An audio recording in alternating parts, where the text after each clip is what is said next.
My guest today is the original tree hugger. The phrase was coined back in the 70s when she, along with a group of women in India, hugged trees to stop them from being chopped down.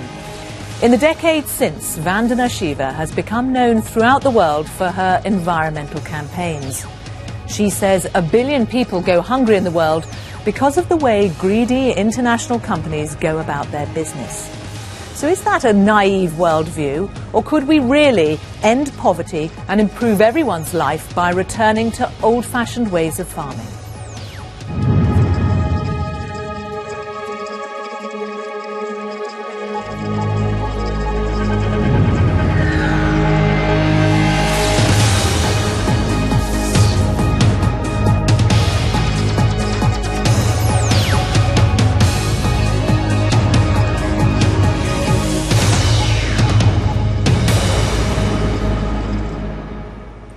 Vandana Shiva, welcome to Hard Talk.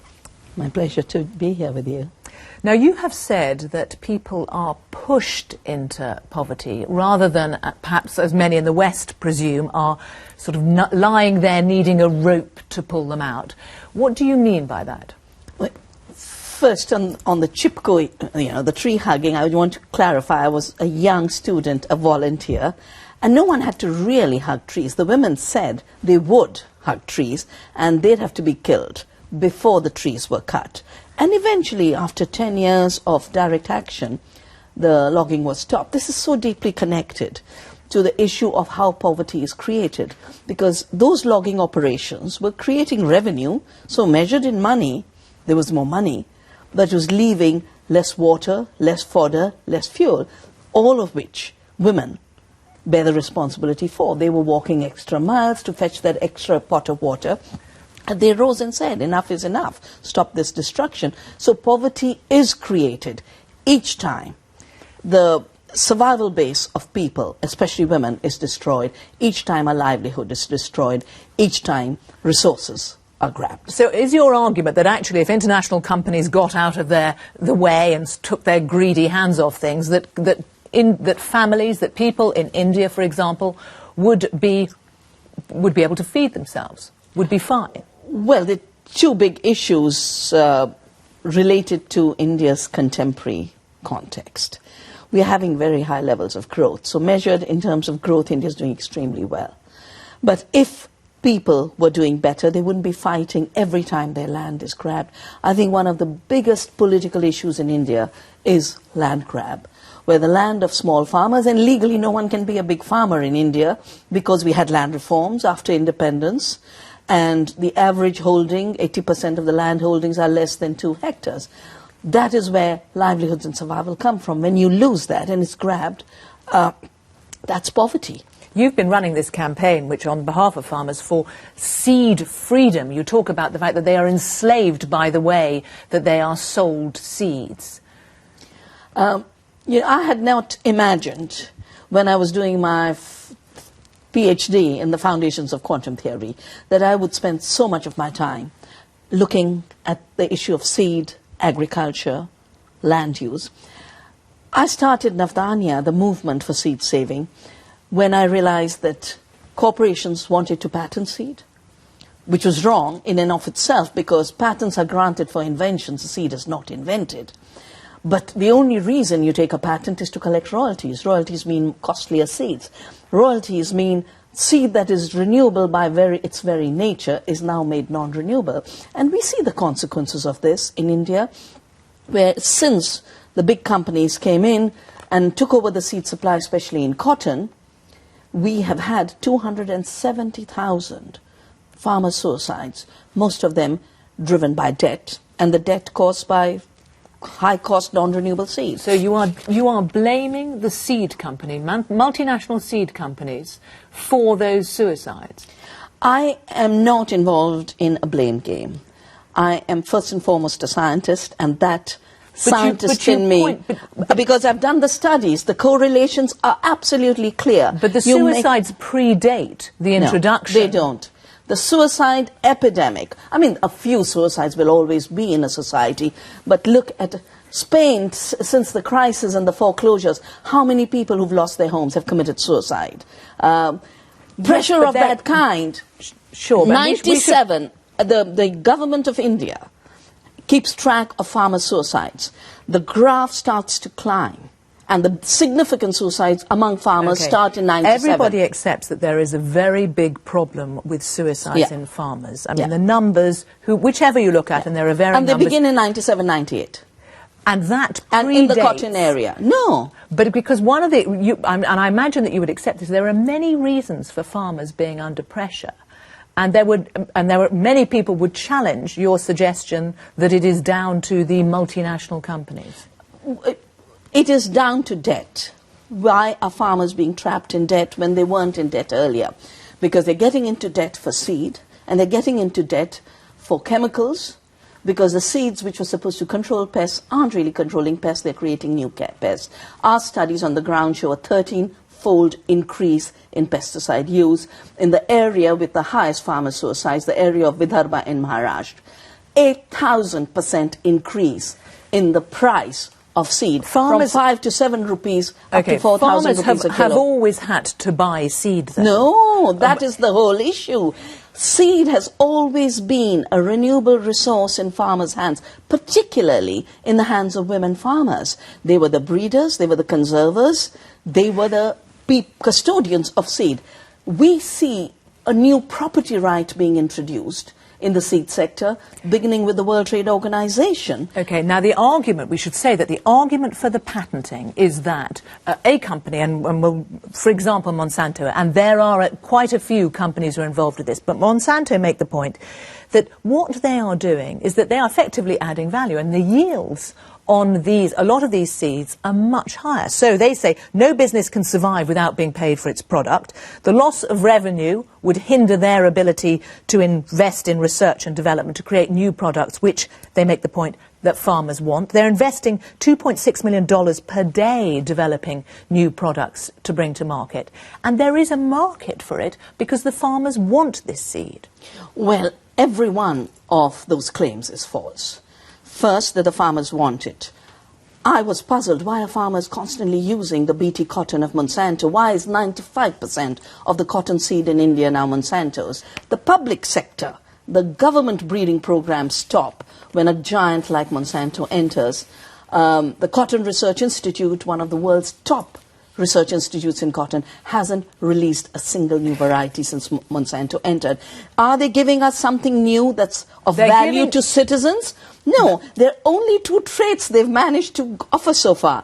A genetically engineered BT crop and a genetically engineered herbicide resistant. But and they're not stopping at this. Crop is producing higher yields. No, it's not. They claimed it would produce 1,500 kilograms. That used to be on the original label. Study after study, independent 500. Average is 400 to 500. This is government statistics. Take a look at somebody like Dr. Soman Sahai, who runs a gene campaign in Delhi.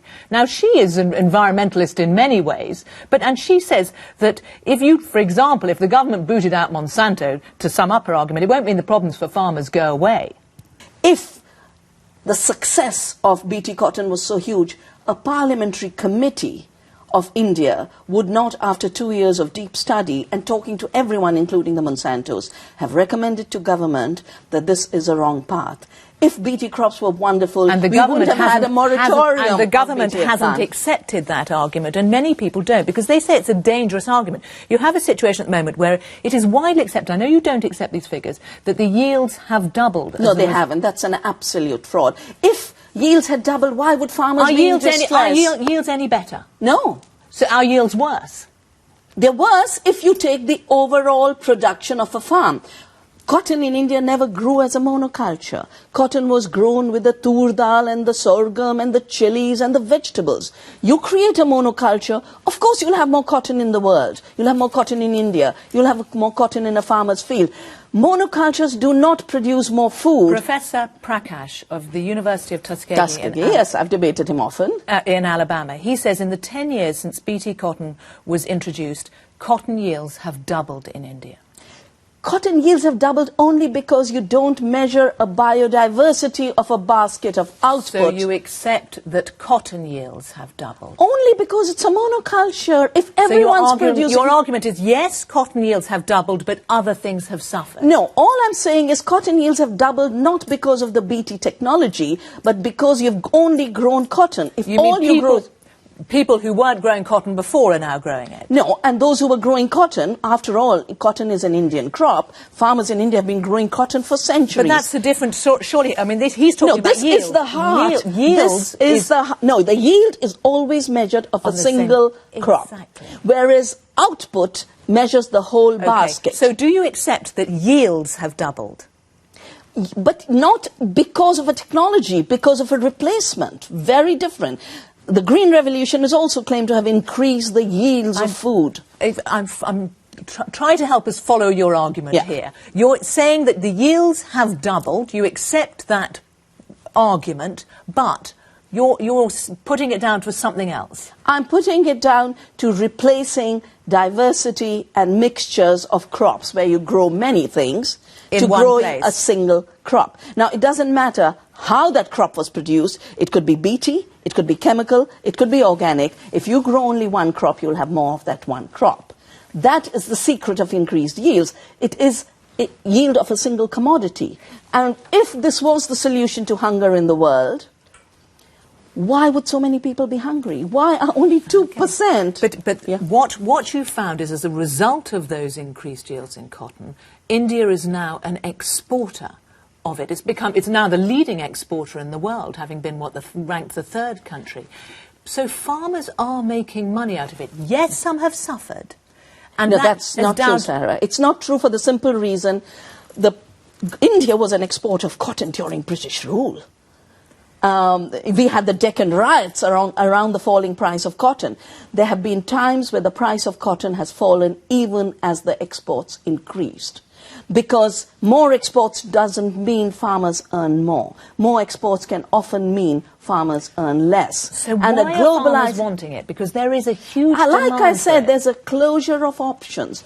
Why are farmers only growing corn in Europe? Why are farmers in Argentina only growing Roundup Ready soya? This is not a reflection of choice. It's a reflection of the closure of choice. Okay, but you take a look at something else. Let's say grain. We know that grain, wheat, has gone up hugely in the sort of last 10 years, in fact over decades.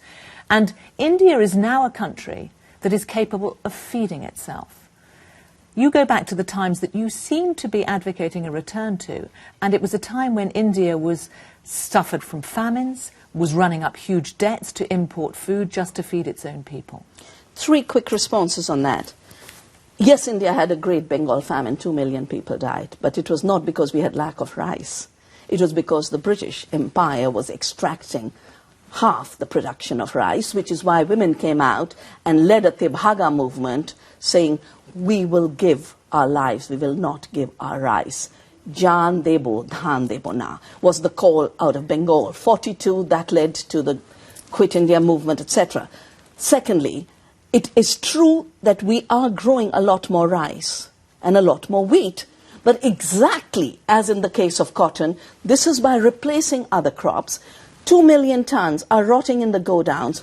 Every second Indian child is today so severely malnourished, and every fourth Indian is today hungry, something we've not had after independence. This is all a result today of food having been reduced to a commodity and being destroyed as a source of livelihood on the one hand for the farmer and a human right for those who must eat. What are you advocating? Are you seriously saying that India should go back to the methods of farming that were in place in the 60s? I'm not talking about a back, I'm talking about a forward to a more sane use of scarce land, scarce water, and rich biodiversity. Our work over the last 25 years since I started Navdanya is showing that we produce 2 to 3 times more food per acre.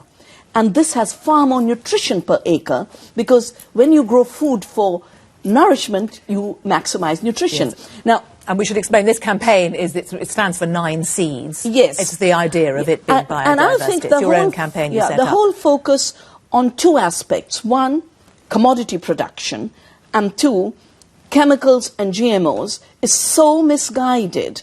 Only 2% of the soya in the United States is being eaten as food. Only 8% of the corn. The rest is going for biofuel. The rest is going for animal feed. This is not a food system. Okay. So we have to go beyond it, and we have to go into a more futuristic work which is based on the absolutely timeless ecological principles of the nutrient cycles, the water cycles. So you go back, and you have been campaigning for organic, effectively a return to organic farming, and 4 states have taken this on. I think it's not a return, it's a moving ahead. 5 states of India we work with, so which you have made accept a yields commitment. are lower. Coming to go back to the yield argument, and is that because organic farming, even in sort of modern systems, you look at the European system, yields are 20% lower than... No. We must focus on output, and output is double to triple. Output means the full basket of what you produce on a farm. You don't just need cereals. You need your pulses, you need your oilseeds, you need your dairy, you need your fruit, you need your vegetables. Now, it's a trick of reducing the output to a single yield, then claiming you've produced more. Most of it goes to uses other than food. That's the reason we have starvation. And what I'm advocating is what the United Nations is advocating. The UN Rapporteur on Food, Oliver de Schutter, has submitted reports to the United Nations showing there can be a 3-fold increase in food production through ecological methods. The International Assessment of Agricultural Science Technology for Development, a body set up by the United Nations, has said there's only one way to go: ecological, agroecology. But whatever the problems that India now has, you look at where it has come from, and you look at, say, since 1991, economic reforms, and we're talking about all these things that happened at the same time, where a country was suddenly able to feed itself. You've had average growth of 8% over in that time period. This is a country that has been doing... I mean, the rest of the world is looking on in amazement, thinking, we want some of that. And you are so critical. And I'm sure many people will think, look, it sounds wonderful, but it sounds totally naive and not realistic. But I think the reality of India is that huge growth rate we are seeing has come through converting people's wealth and people's resources into the capital and riches of a handful of oligarchs. I won't go into too much detail on that. But if India's growth rate was converting into higher food entitlements, every 4th Indian wouldn't be hungry.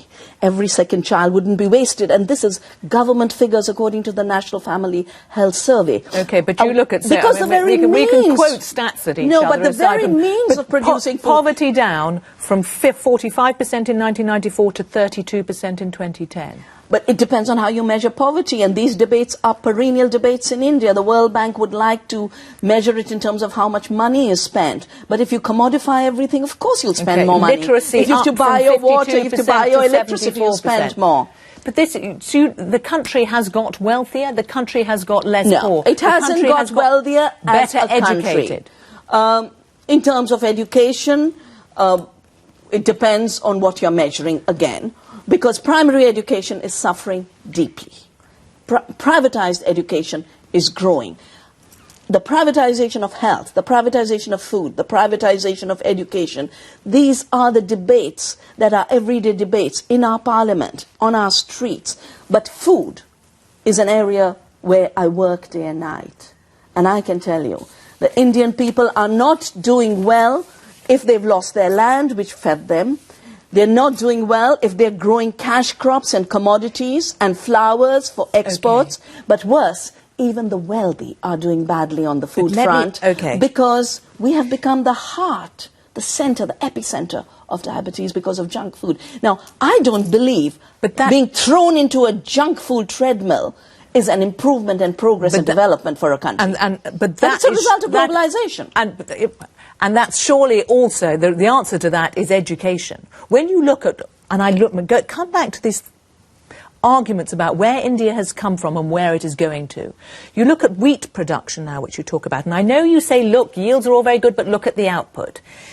Wheat production rose from 10 million tonnes in the end of the 60s to 85 million tonnes now per year. That is a phenomenal increase, and that is surely part of the answer as to why the country can now feed itself? No, it's not part of the answer, because I work across the length and breadth of my country, saving seeds, growing ecological farms. And everywhere I go, people tell me, wheat used to be 1% or 2% of our cropping pattern. 1 or 2% of our diet. We had the millets. We had all kinds of other grains. We had the pulses, which have absolutely disappeared, the only source of protein for vegetarians. So the disappearances aren't being measured. And those who say to you, what was covering 2%. You're from the middle classes. You don't really know what it's like. If you really had come No, from... I happen to have spent the last 25 years of my life working in the farms of India, and in fact setting up a farm myself for research, for conservation, measuring every output of every little plot of land, seeing how with ecological systems you can reduce water use, increase productivity, get rid of fossil fuels and get rid of toxins. So in terms of what should happen now, let's go back in a sense to your tree-hugging days, where you didn't actually have to hug a tree, but you were prepared to put your body in the way of a big company to stop it. Is that what you want Indian people to do now? Well, we have been putting ourselves in the way. We are hugging the seed. But because we have had this movement, our laws recognize that farmers have rights. We have a Farmers' Rights Act, something no one else has had. Because we have a movement. And the aim of the Supreme Court now, or the suggestion by one committee that there could be a ban on GM foods, how likely is that? Well, there's already a ban, because 2 years ago, Monsanto tried to push a BT eggplant. India is the home of aubergine eggplant diversity. And they tried to push a BT eggplant. 7 centres, we had public hearings. A moratorium was put by the government, by the environment minister. So who does it come down to, the government, the people, or companies? Well, it has to be democracy, and democracy means people give direction to government to regulate companies. That's how democracies are supposed to work. Democracies aren't supposed to be of the corporations, by the corporations, for the corporations. So are you wanting people to take part in direct action? Are you calling for them to break the law? Well, we learned from Gandhi that bad law must be disobeyed. When the British tried to impose the salt laws, he walked to Dandi Beach, picked up the salt, said, nature gives it to us for free. We need it for our survival. We will continue to make salt. That's what got us our independence. And today we follow Gandhi to say patents are a fraud on the earth, on biodiversity, on future generations. We will continue to make What are you wanting seeds. people to do, though? We want people to constantly reproduce, exchange, save seed. And any law anywhere that treats seed saving as a crime and treats diversity as a crime is worthy of disobeying. And those farmers who have signed agreements saying they will not reuse any seed that they can propagate, well, the problem, you say break that. The problem is so many farmers who haven't signed agreement are being criminalized right now in Europe, because they are growing diversity, they're saving seeds. There's a new seed law, 2010, which I'm calling on the Europeans to not cooperate with, as we told the Prime Minister of India in 2004, when a similar law was being brought in, to say we will not obey. Isn't it too late for India now? Not at all. I think we are way ahead in the defense of the freedom of seed, in the defense of biodiversity, and in the defense of freedom of farmers and people to have access to life in its abundance and richness. Because do you seriously believe, though, that you can get to a point where you do not have multinational companies who have patented seeds and you don't have GM foods in India? Well, we don't have GM foods in India because for 10 years we've been keeping them out. We crops. Only have GM cotton, only cotton, and it is failing. And I can tell you in 5 years' time, there will be no BT cotton in India. Vandana, Shiva, thank you very much for coming on Hard Talk.